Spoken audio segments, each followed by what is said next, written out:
ఉంటే పౌలు ఏం చేస్తున్నాడు?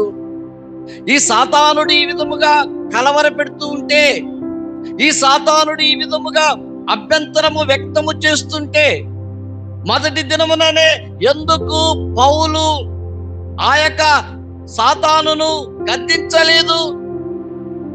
అనేక కారణాలు ఉండవచ్చండి.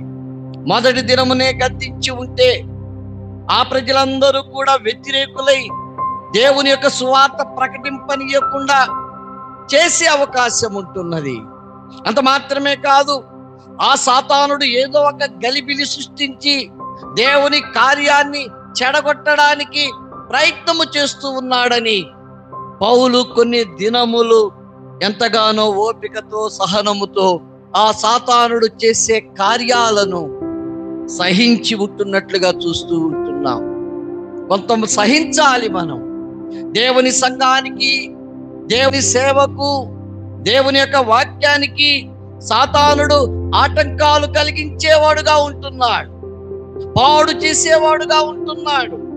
మనము తొందరపడి ఏమాత్రము కూడా ఆ విషయములో జోక్యము చేసుకోకూడదు. మనము రెచ్చిపోకూడదు.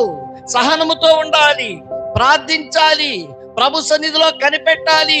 ప్రభు, ఈ శోధన నుండి నేను ఎలాగూ తప్పించబడాలి, ఈ యొక్క పరిస్థితి నుండి నేను ఏ విధముగా నా సంఘాన్ని కాపాడుకోవాలి, నా కుటుంబాన్ని కాపాడుకోవాలి అని ప్రభు సన్నిధిలో నీవు, దేవుని సన్నిధిలో నీవు వేచి చూడాలి.